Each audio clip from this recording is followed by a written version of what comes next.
राम राम।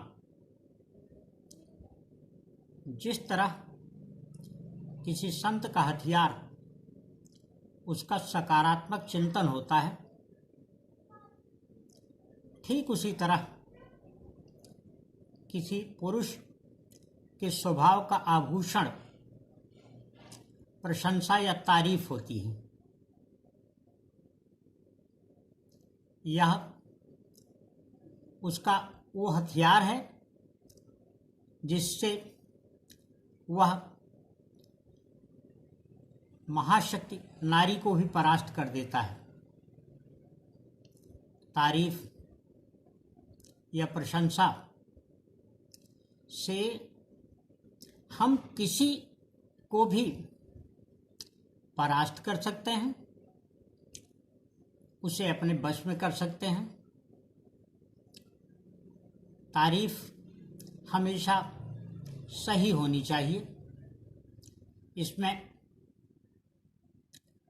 किसी से कुछ प्राप्त करने की इच्छा न हो, अर्थात चापलूसी का भाव न हो, या व्यंग या तंज के रूप में न हो, तो तारीफ हर किसी को सुहाती है।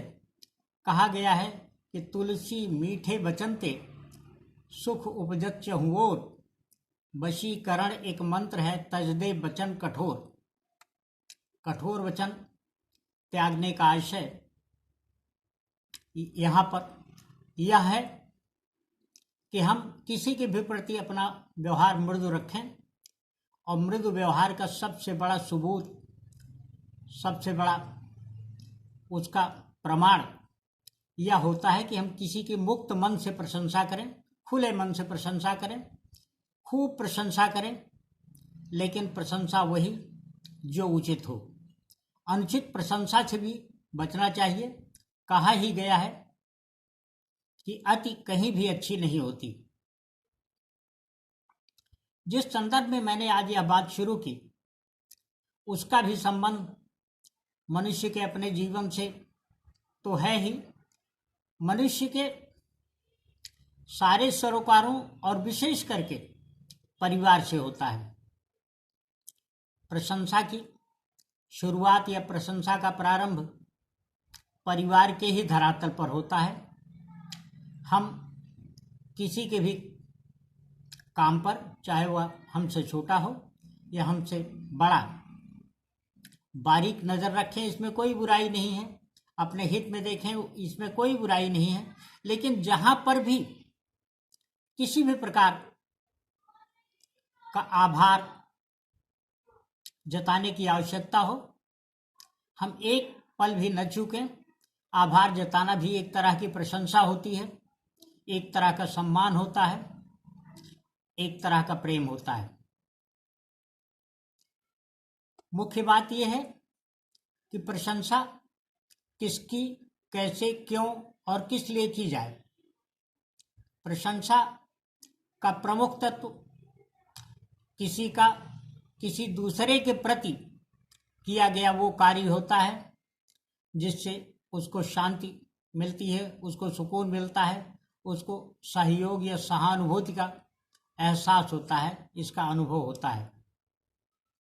इसलिए प्रशंसा करते समय इन तत्वों का अगर ध्यान रखें, इन बिंदुओं का अगर ध्यान रखें मुख्य रूप से, तो बहुत ही अच्छा होता चला जाएगा। किसी ने हमें एक गिलास पानी अपने आप समर्पित किया या हमारे मांगने पर तत्काल दिया,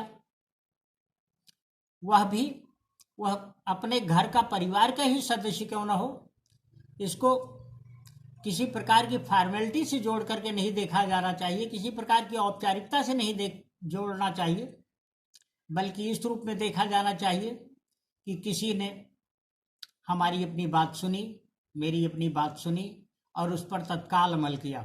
हम उसके प्रति अगर तत्काल अपनी कृतज्ञता या आभार प्रदर्शित करें, प्रकट करें, तो निश्चित ही उसके मन में, मस्तिष्क में, दिल में, दिमाग में वह स्थायी आकार बना लेती है। इसके लिए किसी विशेष अध्ययन की आवश्यकता नहीं होती, बल्कि हमें उन मामलों को ध्यान में रखना होता है जो हमारे व्यवहार में आती हैं, और ऐसे मामले हमारे अपने के लोगों के द्वारा हमारे समक्ष प्रकट होते हैं। हमें अपेक्षाएं नहीं करना चाहिए। अपेक्षाएं सदियों कष्टकारी होती हैं, लेकिन किसी ने किसी रूप में हमको महत्व दिया तो हमें उसके प्रति अपनी कृतज्ञता या आभार जताने से चूक भी नहीं होनी चाहिए।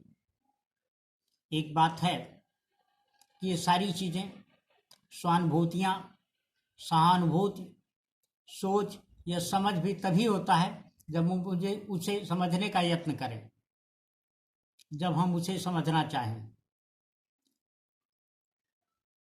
इस मामले में गुरु का बहुत महत्व होता है। गुरु वह घर में पिता माता के रूप में हो सकता है, अपने से बड़ों के रूप में ही नहीं, कई बार गुरु जैसा कार्य हमारे छोटे भी हमारे लिए करते हैं। हम उनको सहज ढंग से मान करके, नियमित व्यवहार मान करके छोड़ देते हैं।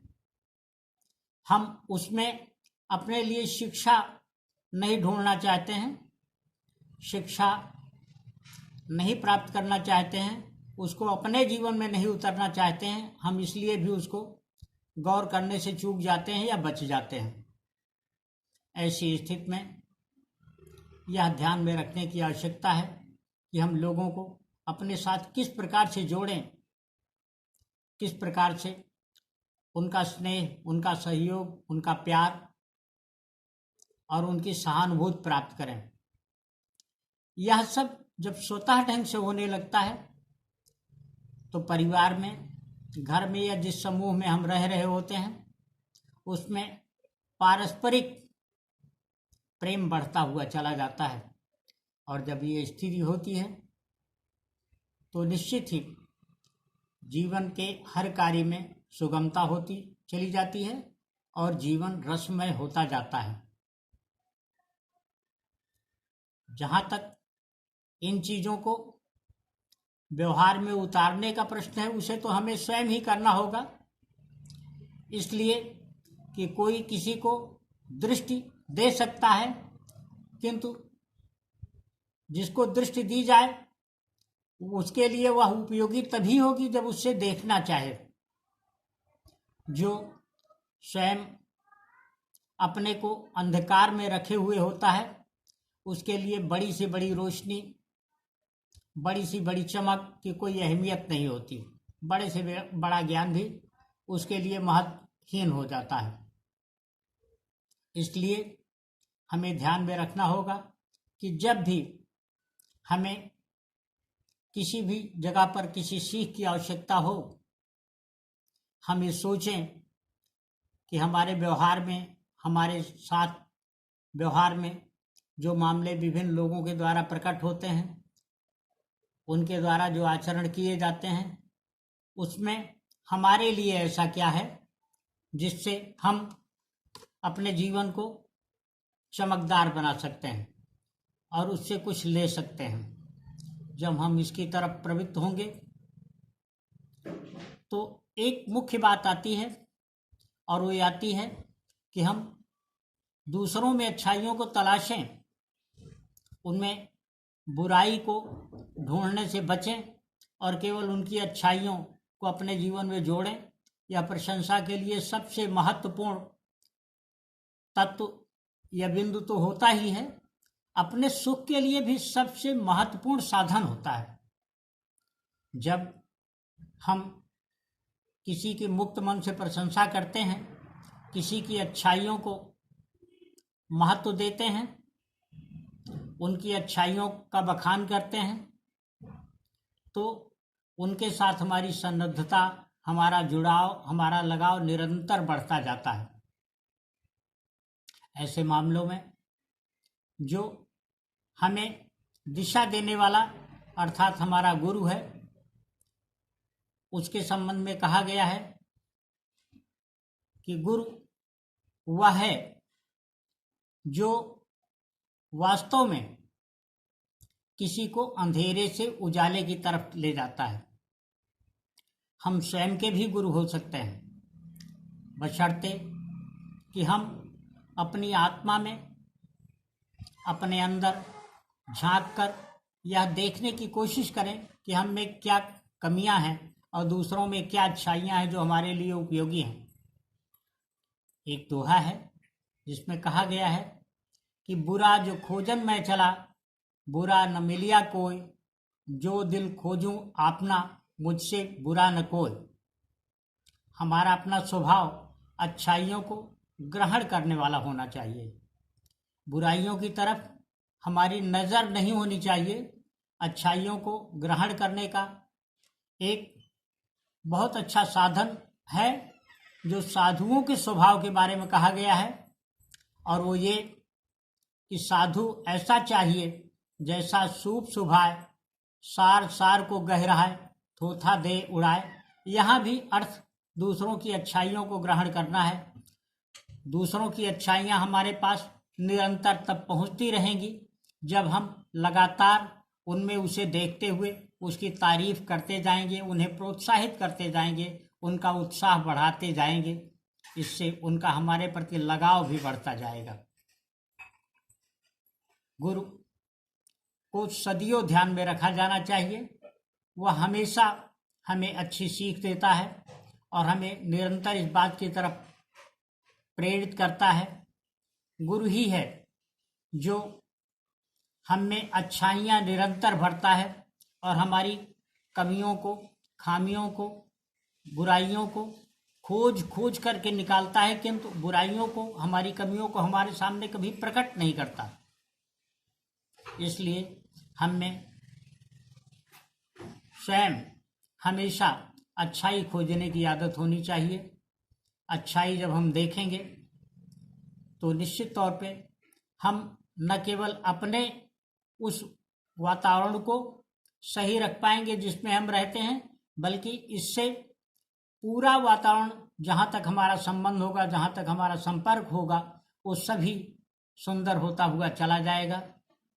और यही आशा अपेक्षा एक दूसरे से की जानी चाहिए। यह ऐसी आशा अपेक्षा है जो कभी कष्टकारी नहीं होती है, कष्ट नहीं देती है। हम ये विश्वास रखते हैं कि यही चीज़ें हैं जो हमें हमेशा प्रेरित करती हैं, हमें और हमारे सुख का आधार बनाती हैं और हमें अच्छाइयों की तरफ सदा उन्मुख रखती हैं। राम राम।